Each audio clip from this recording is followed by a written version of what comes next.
नमस्कार, स्वागत है आपका गांव किसान में। आपके साथ मैं हूं अंचल सिंह। गांव किसान एक ऐसा कार्यक्रम है जहां हम बात करते हैं गांव की, किसानों की, और ऐसी जानकारियां हम आप तक पहुंचाते हैं जिसका इस्तेमाल कर हमारे किसान लाभ ले सके और उनकी आय में वृद्धि हो सके। आज के कार्यक्रम में सबसे पहले खेती किसानी में हम आपको बताएंगे कि कैसे चने की फसल में कीट और बीमारियों का प्रबंधन करें हमारे किसान। इसके बाद बात होगी हमारा पशुधन की, जिसमें हम जानकारी देंगे शूकर पालन के बारे में, और अंत में आपकी मुलाकात करवाएंगे हरियाणा के कामयाब किसान विक्रम सिंधु से। तो चलिए शुरुआत करते हैं आज के गांव किसान की।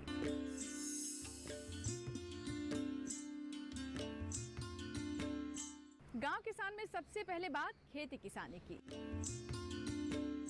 चना एक मुख्य दलहनी फसल है और इस वक्त हमारे बहुत सारे किसान चने की फसल लेते हैं, लेकिन चने में एक बड़ी समस्या आती है कीट और बीमारियां, जिससे हमारे किसानों को काफ़ी नुकसान हो जाता है। इसीलिए सही समय पर कीट और बीमारियों का प्रबंधन करना बहुत ज़रूरी है। तो क्या कहते हैं विशेषज्ञ, कौन कौन सी विशेष बातें हैं जिसका ध्यान रखना हमारे किसानों के लिए बहुत ज़रूरी है, और कौन सी अच्छी किस्में हैं, किस तरीके से उर्वरकों का प्रबंधन भी हमारे किसान कर सकते हैं ताकि अच्छी फसल उन्हें प्राप्त हो सके, आइए जानते हैं।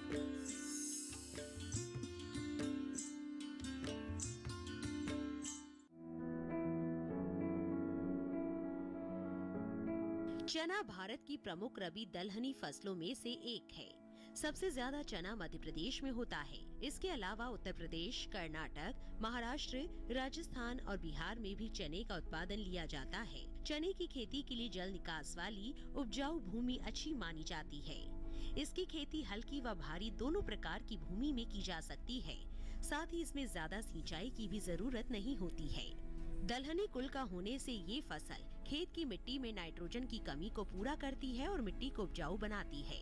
अब बात कर लेते हैं इसकी बुआई करते समय किन बातों का ध्यान रखा जाना चाहिए। सबसे पहले जान लेते हैं बुआई का सही समय। उत्तर भारत के असिंचित क्षेत्रों में चने की बुआई अक्टूबर के दूसरे पखवाड़े व सिंचित क्षेत्रों में नवंबर के पहले पखवाड़े में करनी चाहिए। वहीं देश के मध्य भाग में अक्टूबर का पहला व दक्षिणी राज्यों में सितंबर माह के अंतिम सप्ताह से अक्टूबर माह के पहले सप्ताह तक चने की बुआई का काम कर लेना चाहिए।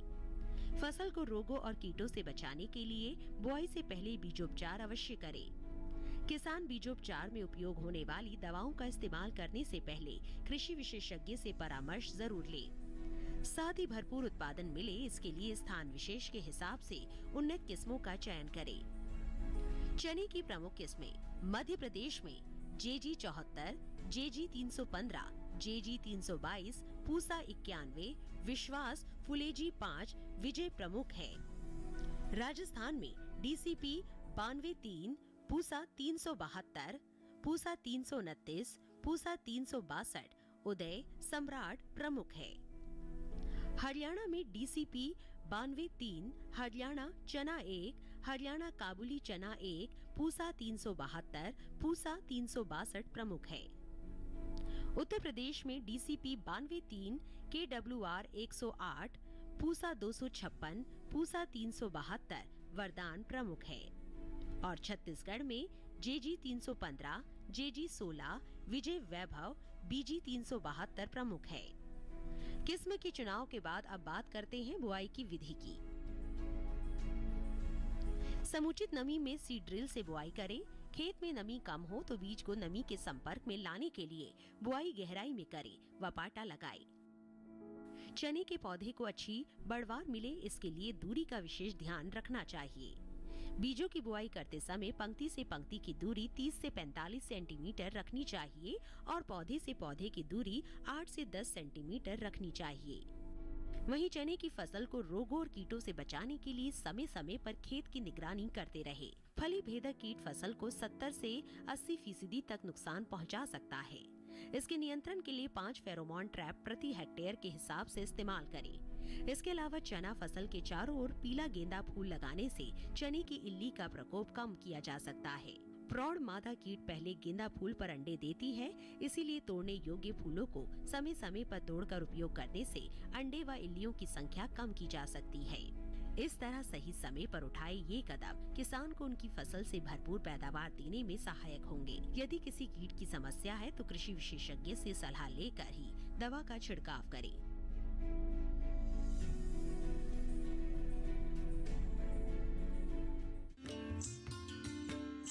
अभी आपने जाना कि चने की फसल में कैसे हमारे किसान विशेष बातों का ध्यान रख अच्छी फसल प्राप्त कर सकते हैं। फिलहाल इसी के साथ ही वक्त है एक छोटे से ब्रेक का। ब्रेक के बाद जब वापस आएंगे तो बात करेंगे हमारा पशुधन की, जिसमें आज हम आपको विशेष तौर से जानकारी देंगे शूकर पालन के बारे में। कहीं मत जाइएगा, बने रहे दूरदर्शन किसान के साथ, देखते रहें गाँव किसान। छोटा सा ब्रेक।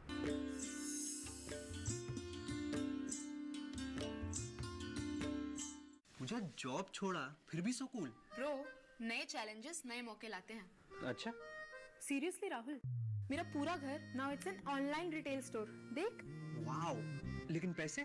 कुछ साल पहले दिवाली बोनस को इन्वेस्ट किया था। और अब तो है LIC का यूलिप प्लान निवेश प्लस। एक बार इन्वेस्ट करो, इंश्योरेंस से सुरक्षा का लाभ और मार्केट की बढ़त का फायदा दोनों पाओ। One sec Rahul. Madam, you are double cool.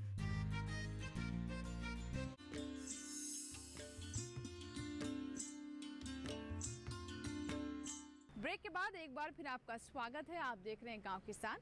आइए बात करते हैं हमारा पशुधन की। हमारा पशुधन में हम अपने पशुपालकों को ऐसी जानकारियां देते हैं जिससे पशुपालन उनके लिए लाभकारी साबित हो सके। आज इसी कड़ी में हम बात करेंगे शूकर पालन के बारे में, जो कि पशुपालकों के बीच काफ़ी लोकप्रिय हो रहा है। वजह यह है कि इसमें कम लागत आती है और पशुओं के वजन वृद्धि में भी काफ़ी बेहतर परिणाम देखने को मिलते हैं और कम समय में अधिक लाभ हमारे पशुपालक कमा सकते हैं। तो कैसे करें आप शूकर पालन और इससे जुड़ी कौन सी खास बातें हैं, आइए जानते हैं इस रिपोर्ट में।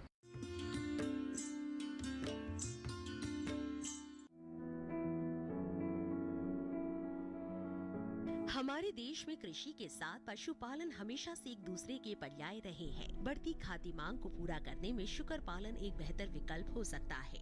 हालांकि पिछले 15 सालों में मांस उत्पादन में शूकर मांस का योगदान केवल 10% ही रहा है, लेकिन बढ़ती खाद्य मांग को देखते हुए शूकर पालन से लाभ लिया जा सकता है, जिसके लिए जरूरी है उचित प्रबंधन, पोषण और प्रजनन की तकनीकों को जानना।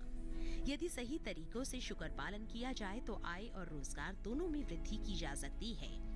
गांवों से लेकर शहरी इलाकों में लोग इस व्यवसाय में रुचि ले रहे हैं। शूकर पालन कम पूंजी और कम जगह से शुरू किया जा सकता है। शूकर पालन में आहार की विशेष भूमिका होती है, क्योंकि ये बहुत तेज बढ़ते हैं। हालांकि शूकर के जीवन की अलग अलग अवस्था में खाद्य संबंधी जरूरतें भी अलग अलग होती है।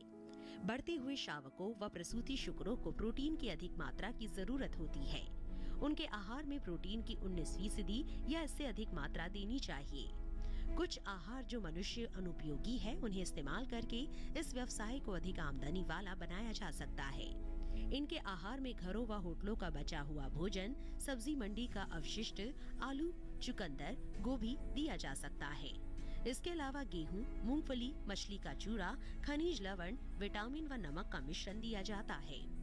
इसके अलावा आम की गुठली, जामुन का बीज और कद्दू भी शूकर बड़े चाव से खाते हैं। हालांकि बाकी पशुओं की तुलना में इनके आहार पर कम खर्च करना होता है। प्रति किलो मांस बनने में शूकर को 3.3 से 5 किलो आहार की जरूरत। अच्छी नस्ल की मादा शूकर करीब 114 दिन गर्भावस्था में रहती है।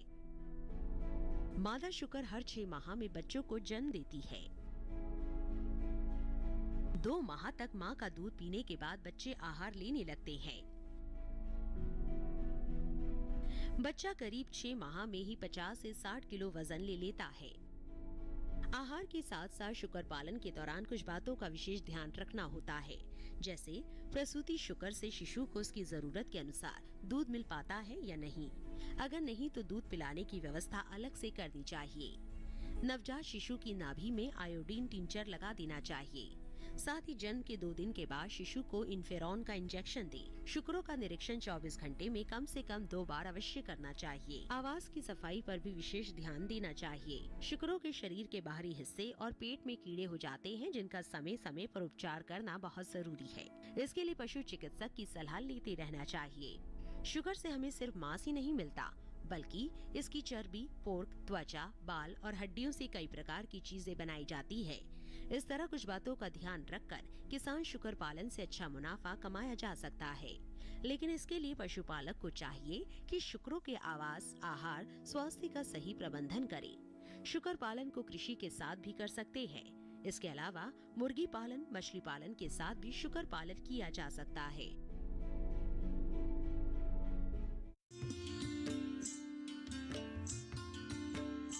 तो अभी आपने देखी शुगर पालन से जुड़ी हमारी विशेष रिपोर्ट, जिसमें हमने आपको बताया कि कैसे हमारे पशुपालकों को शुगर पालन में आहार पर भी कम खर्चा करना पड़ता है। बढ़ते हैं आगे और बात करते हैं इस माह के पशुपालक कैलेंडर की। आइए देखते हैं क्या विशेष है इस माह के पशुपालक कैलेंडर में। नवंबर मंथ पशु कैलेंडर। इस माह में मौसम में बदलाव गर्मी से सर्दी की ओर हो जाता है, अतः पशुओं को सर्दी से बचाने के उपाय करें और रात के समय में पशुओं को खेत में नहीं जाने दें। पशु आवास को इस मौसम में साफ सुथरा व सूखा रखना चाहिए। पशुओं में रोग निरोधक क्षमता बनी रहे, इसके लिए प्रतिदिन सुनिश्चित मात्रा में खनिज मिश्रण दाना में मिलाकर देना चाहिए। यदि पशुओं को अब तक खुरपका, मुंहपका, पीपीआर, एंट्रोटिक्सीमिया और भेड़ बकरी को चेचक रोगों का टीकाकरण इस माह में जरूर लगवा लें। पशु स्वस्थ रहे इसके लिए पशुओं को अतः परजीवी से बचाव हेतु कृमिनाशक दवा की उचित खुराक पशु चिकित्सक की सलाह पर दें। विपरीत परिस्थिति मतलब जब चारे का अभाव हो, उस समय के लिए चारे का संग्रहण करें। पशुपालक हे या साइलेज के रूप में चारे का संग्रहण कर सकते हैं। भैंसों को गर्भित करने का ये उचित माह है। भेड़ के ऊन काटने के 21 दिन बाद उसे ब्याहे परजीवी से बचाने हेतु कीटाणुनाशक दवा के घोल में डुबोएं या भिगोएं। पशुओं को टीकाकरण करवा लेना चाहिए व पीड़ित पशुओं को पशु चिकित्सक की देखरेख में चिकित्सा करवानी चाहिए। तो ये था इस माह का पशुपालक कैलेंडर। इसी के साथ ही गांव किसान में यहाँ वक्त हुआ एक छोटे से ब्रेक का। कहीं मत जाइएगा। ब्रेक के बाद जब वापस आएंगे तो बात करेंगे कामयाब किसान की। देखते रहें गांव किसान। छोटा सा ब्रेक।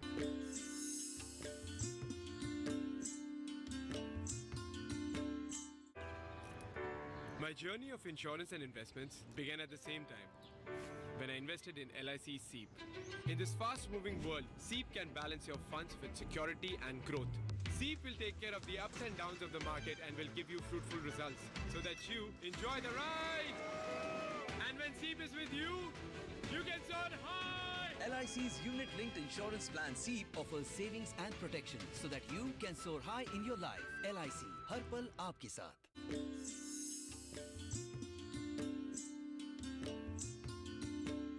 ब्रेक के बाद एक बार फिर आपका स्वागत है। आप देख रहे हैं गांव किसान। बढ़ते हैं आगे और अब बात करते हैं कामयाब किसान की कहानी की। कामयाब किसान की कहानी में आज हम आपकी मुलाकात करवाने वाले हैं हरियाणा के विक्रम सिंधु से, जिन्होंने रासायनिक खेती को छोड़कर जैविक खेती की राह को पकड़ा। जी हां, वो समझ चुके हैं कि रसायनों के इस्तेमाल से बहुत तरह के नुकसान हैं और उन नुकसानों से बचने के लिए जैविक खेती ही एकमात्र रास्ता है। रसायनों के इस्तेमाल से न सिर्फ मानव स्वास्थ्य प्रभावित होता है, बल्कि ये पर्यावरण और हमारी मिट्टी की सेहत के लिए भी काफ़ी खतरनाक है। तो कैसे विक्रम सिंधु ने अन्य किसानों को भी अपने साथ जोड़ा और जैविक खेती से कामयाबी हासिल की, आइए जानते हैं।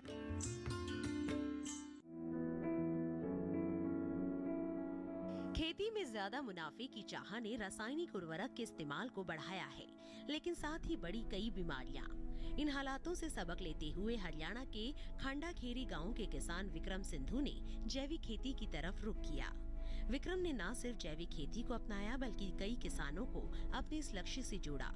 उन्होंने इसके लिए एक प्रशिक्षण केंद्र भी खोल रखा है, जिसमें किसानों को प्रशिक्षित किया जाता है। साथ ही मुनाफे को किस तरह से बढ़ाया जाए, इस पर भी कई अहम कार्य किए जाते हैं। पुलिस विभाग में कार्यरत विक्रम सिंधु अपने वेतन का करीब 75% खेती में खर्च करते हैं। उनका खेती करने का उद्देश्य लाभ कमाना नहीं, बल्कि किसानों में जैविक खेती के लिए जागरूकता लाना है, जिसकी वजह है एक हादसा। कई साल पहले विक्रम के ही गांव के कुछ लोग कैंसर की बीमारी से ग्रसित हो गए, जिसने उन्हें अंदर से आहत कर दिया। जब विक्रम को जानकारी मिली कि कैंसर की बीमारी के पीछे रासायनिक खाद है, तब उन्होंने रसायन मुक्त जैविक खेती करने का प्रण लिया। साथ ही लोगों को रासायनिक खेती के दुष्परिणाम को समझाते हुए जैविक खेती के महत्व को समझाया। शुरुआत में इस अभियान में 3 किसान भी शामिल हो गए। विक्रम के सहयोगियों ने मिलकर करीब 12 एकड़ जमीन पर जैविक खेती की शुरुआत की और इस तरह बाकी किसानों के सामने उदाहरण पेश किया कि किस तरह बिना रसायन के सिर्फ गोबर की खाद और गौमूत्र के इस्तेमाल से बेहतर पैदावार ली जा सकती है। आज उनके इस कारवां में 2000 से अधिक किसान जुड़ गए हैं। साथ ही करीब 12,000 एकड़ भूमि में जैविक खेती की जाती है। ये सेकंड ईयर में जब मैं पढ़ रहा था तो मेरी नौकरी लग गई। मैंने हरियाणा पुलिस ज्वाइन की। अभी लगभग 14 साल नौकरी करते हुए हो गए। बचपन से ही जब मैं पढ़ता था तो जो मेरा स्कूल था उसमें आरएसएस के प्रचारक रहते थे और उन्होंने बचपन से ही हमारे अंदर सामाजिक भावना ऐसी भर दी, भाई समाज है तो आप हो, आपसे समाज नहीं है, समाज से आप हो। तो वो भावना बचपन से भरी हुई थी, अभी तक काम कर रही है। हमने बचपन से पेड़ पौधे लगाए। मेरे को अच्छी तरह याद है 2.5 लाख से ज़्यादा पेड़ पौधे मैंने अपने साथियों के साथ मिलके लगाए, और लगाए ही नहीं बल्कि उनकी परवरिश भी अच्छी तरह की। सन 2012 मेरी नौकरी को लगभग 5 साल हो चुके थे। उस टाइम मेरे गांव में लगातार एक ही महीने के अंदर 5-6 कैंसर से मौतें होगी। तो दिमाग में कुछ आया, भाई ये गांव का माहौल है जहां दूर दूर तक बीमारी नाम की कोई चीज़ नहीं होनी चाहिए, वहां एक ही महीने में 30 दिन के अंदर 5 मौतें, और वो भी कैंसर जैसी भयानक बीमारी से। तो उस बात को अंदर से झकझोर दिया। रासायनिक खाद और दवाइयों का प्रयोग करके किसानों ने खेती को घाटे का सौदा तो बना ही लिया, उसके साथ साथ समाज में अंधाधुंध बीमारियों का भी जन्म हो चुका था। तो उसी दिन मैंने फैसला ले लिया था, भाई मैं मेरी ज़िंदगी में अपनी नौकरी के साथ साथ अपनी पारिवारिक जिम्मेदारियों के साथ साथ जो भी मेरे से बन सकेगा मैं किसान साथियों के लिए करूंगा। जहर मुक्त खेती के लिए विक्रम ने किसान प्रशिक्षण केंद्र बनाया। ज्यादा से ज्यादा जानकारी लोगों तक पहुंचे, इसके लिए इन्होंने व्हाट्सएप पर एक ग्रुप बनाया है। धीरे धीरे इस सफर में करीब 30,000 से ज्यादा किसान जुड़ गए, जिनके सहयोग से करीब 15,000 एकड़ में जैविक खेती की जा रही है। इसके अलावा किसानों को ज्यादा से ज्यादा मुनाफा मिले, इसके लिए विक्रम ने मल्टी लेयर फार्मिंग के बारे में जानकारी देनी शुरू की।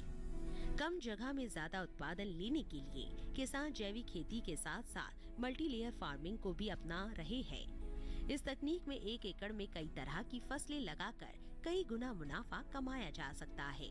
सन 2012 से डोर टू डोर किसानों के साथ बातचीत करना शुरू किया और अभी तक 30,000 से ज़्यादा किसानों से फेस टू फेस मिलकर इस चीज़ की गहराई तक पहुंचने की कोशिश कर रहा हूं कि ये जो रासायनिक खाद और दवाइयों से खेती कर रहे हैं किसान, इससे कैसे निजात दिलाई जाए।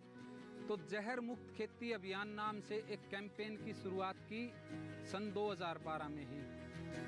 हमने पहले डोर टू डोर जाकर किसानों को जैविक खेती या जहर मुक्त खेती के प्रति समझाने की कोशिश की, खुद भी समझने की कोशिश की। हम यहाँ हर महीने किसानों को ट्रेनिंग उपलब्ध करवाते हैं, जिसमें हरियाणा से नहीं, पूरे भारत से नहीं, बल्कि भारत के बाहर से भी किसान साथी आकर ट्रेनिंग लेते हैं। और ये जो ट्रेनिंग हम करवाते हैं, इसमें आज तक हमने किसी किसान से कुछ भी खाने पीने का, लिटरेचर का, ट्रेनिंग का कोई पैसा नहीं लिया। मेरी तनख्वाह 40,000 रुपये है, जो मैं 8,000 रुपये तो अपने परिवार को दे देता हूँ, और 32,000 रुपये मैं इस ट्रेनिंग प्रोग्राम के ऊपर पिछले 8 साल से खर्च कर रहा हूँ। आप कम से कम 1 कनाल में, 2 कनाल में अपने परिवार के लिए तो जहर मुक्त अनाज पैदा कीजिए और अपने परिवार को बीमारियों से दूर रखिए। अगर उस 1 कनाल में, 2 कनाल में आपको ज़्यादा परेशानी ना हो तो आप अपने पूरे खेत को ऑर्गेनिक करिए, पूरे खेत को जैविक करिए। तो धीरे धीरे ये कारवां ऐसे ही चलता गया। अभी हमारे साथी 12,000 से ज़्यादा ऐसे किसान हैं पूरे भारतवर्ष के अंदर, जिन्होंने अपने पूरे खेत को, चाहे वो उनका 2 एकड़ का खेत हो, चाहे वो 10 एकड़ का खेत हो, चाहे वो 50 एकड़ का खेत हो, उन्होंने अपने पूरे खेत को जैविक कर दिया है। उसके अंदर वो ना ही तो कोई रासायनिक खाद का प्रयोग करते हैं, ना ही किसी रासायनिक दवाई का प्रयोग करते हैं। इरादे नेक हो तो सफलता खुद आपके कदम चूमती है। विक्रम सिंधु ने जैविक खेती और मल्टी लेयर फार्मिंग करके एक नई मिसाल कायम की है। उनका ये कदम खेती के क्षेत्र में सराहनीय पहल है।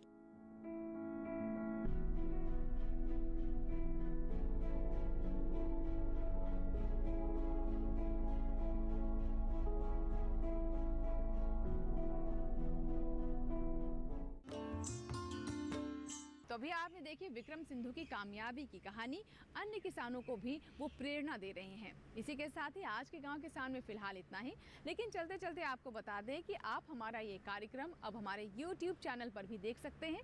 इसके लिए करना बस आपको ये है कि इस QR कोड को आप स्कैन करें और जुड़ जाएं डीडी किसान के YouTube चैनल से। आशा करते हैं कि आज के कार्यक्रम में जो जानकारियाँ हमने आप तक पहुँचाई हैं उनका हमारे किसान ज़रूर लाभ उठाएंगे। दीजिए इजाज़त, लेकिन आप बने रहें दूरदर्शन किसान के साथ। नमस्कार।